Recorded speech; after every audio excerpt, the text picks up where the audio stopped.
Buenas. En esta clase y en las siguientes vamos a trabajar con una de las nociones físicas más importantes, que es la de campo de vectores, y vamos a relacionarla con tanto las curvas como las superficies.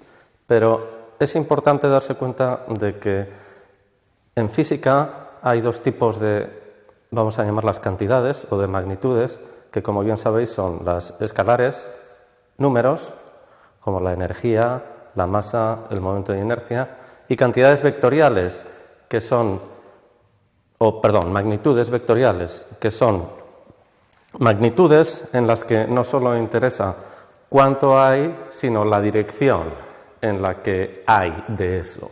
Por ejemplo, todos lo habéis visto, cuando se ve un mapa meteorológico, las líneas del viento importa mucho, no solo cuánto viento hay, sino en qué dirección. Si yo quiero viajar al norte y el viento viene en dirección sur, voy a tener que hacer una cosa distinta que si el viento viene en dirección norte, oeste, por ejemplo.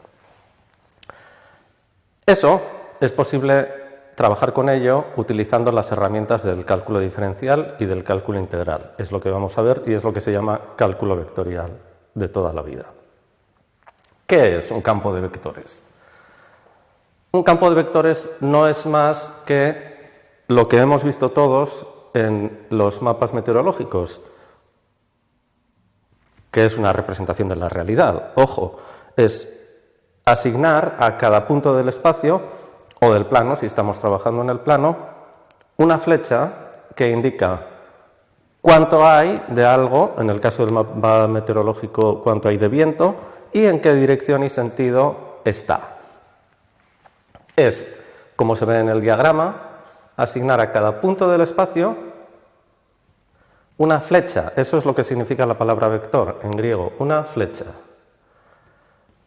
Una flecha tiene una dirección y un sentido hacia donde apunta y tiene una magnitud. Hay flechas muy pequeñas que llamamos dardos y flechas muy largas como las que se utilizan en las competiciones de arco.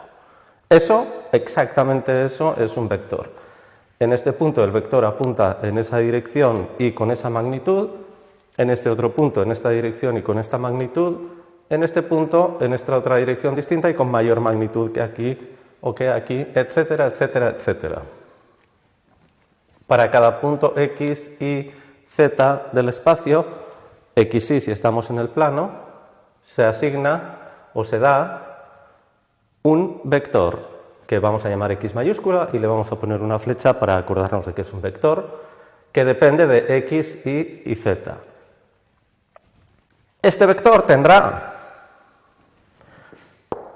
tres componentes. Si estamos en el plano tendrá dos componentes. El vector que depende del punto, el vector que está en el punto X y Z, la flecha del punto X y Z tiene tres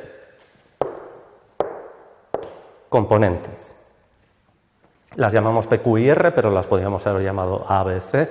Tres componentes es una flecha, cada una de las cuales depende, claro, del punto en el que estamos. Las componentes de este vector son distintas de las componentes de este vector y son distintas a su vez de las componentes de este vector. Cada una de las coordenadas, si queréis, aunque es mejor decir componentes, cada una de las componentes del vector depende del punto de X, Y y Z. Eso es lo que se quiere indicar con la expresión X con una flecha, vector, X y Z que depende del punto. ¿Cuáles son los ejemplos físicos más habituales? Pues como ya he dicho, el viento, cuando uno ve o piensa en la realidad y en hacia dónde está soplando el viento, esto es muy importante, o el flujo del agua. El campo magnético es un ejemplo muy importante para electricidad y electrónica. La luz solar. Sí, la luz solar viene, pero no viene siempre en la misma dirección. Depende de la hora del día y depende del día del año en qué dirección viene la luz del sol y con qué intensidad. Más bien siempre viene esencialmente con la misma intensidad, salvo por las condiciones atmosféricas, pero la dirección es radicalmente distinta dependiendo del día del año y de la hora. Esto afecta mucho a los paneles fotovoltaicos, a la generación de de energía eléctrica, de potencia eléctrica.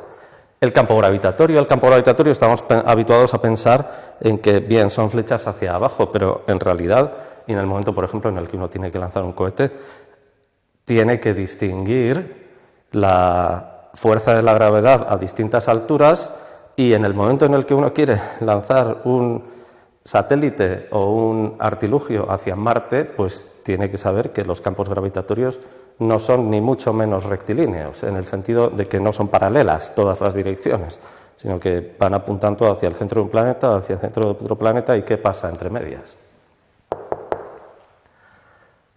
Los ejemplos más elementales de campos de vectores, que son los que he puesto en la parte, para mí, ahora derecha de la pizarra, son, por supuesto, el campo constante, que es el campo en el que pensamos, como ya he dicho, cuando pensamos en el campo gravitatorio cerca de la superficie de la Tierra, las fuerzas o el campo está apuntando hacia el suelo y asumimos que está siempre con la misma magnitud. Eso es un campo constante. En cada punto, la misma flecha. A, B, C, donde A, B y C son números reales, que pueden ser positivos o negativos. Aquí hay sentido. El campo radial es un campo que de por sí no es físico, no representa ninguna magnitud física, pero sirve para, a partir de él, construir otras magnitudes físicas. ¿Qué es el campo radial? Es aquel en el que en cada punto el vector que se coloca es justamente el vector de posición de ese punto. He puesto los ejemplos más claros, son los de los ejes. En este punto, que tiene ese vector posición, ponemos su vector de posición. En este punto ponemos su vector posición. En este punto su vector de posición. En este punto su vector posición. En este punto su vector de posición. En este punto que está más lejos, su vector de posición que está más lejos. Como veis, el campo radial apunta siempre hacia lejos del origen de coordenadas. En el origen de coordenadas es el campo cero. Y desde luego es imposible que sea un campo físico, porque sería una magnitud que va creciendo según uno se va alejando de un punto. Esto no es nada físico que conozcamos. Por así decir, esto generaría una energía infinita cada vez que estás más lejos de algo. El campo tangencial, este campo es un campo que se puede describir en el plano, en el espacio no tiene equivalente. Es el campo que corresponde, hablando mal, a los giros. Bueno, en realidad no es hablando mal, es hablando con poca precisión. El campo tangencial lo que hace es poner no en cada punto su vector de posición, sino en cada punto el perpendicular al vector de posición. Si tomamos el punto 1, 0, por ejemplo, ponemos ahí el vector 0, 1. En el punto 0, 1 ponemos el vector menos 1, 0. Como veis, si pensáis en que esto fuera el viento, en el fondo lo que estamos describiendo es un tornado, un torbellino, aquí. Serían fuerzas o intensidades de viento que son muy grandes, muy pequeñas en el centro y muy grandes hacia los extremos. En realidad esto no puede ser un torbellino porque los tornados funcionan al revés. En el centro es donde son más intensos y van perdiendo intensidad según uno se aleja del centro. Como veis, este campo tampoco es físico, la magnitud se va haciendo grande según uno se aleja, pero luego servirá para construir o para describir campos físicos muy sencillamente. Por supuesto, un campo relacionado con los giros puede ser antihorario, que es el que yo he puesto, menos i, x en cada punto, y puede ser horario y menos x, que tendría las flechas apuntando en el sentido opuesto. Y por poner otro ejemplo, pues el campo helicoidal, que ya en 3 dimensiones sería un campo similar al campo tangencial, rotatorio, alrededor de un eje, en este caso alrededor del eje z. Fijaos que en el eje z el campo sería, lo he puesto mal porque se supone que sube, sería constante en el eje Z, estaría subiendo lo que diga la magnitud A, o bajando, claro. Lo mismo en todo el eje Z, mientras que fuera del eje Z tendría una componente tangencial que daría vueltas y una componente, la componente Z, que en este caso la he pintado subiendo. Si eso fuera un campo de viento, estaríamos ante una térmica, que estaría aprovechando un ave, por ejemplo, para subir, como lo habéis visto seguro en el campo. Estos son los ejemplos más elementales, no son los más importantes, aunque este y este sí son fundamentales para describir luego otros campos físicos, pero son con los que más cuentas elementales se pueden hacer y más ejercicios, y aparecerán en muchos ejemplos.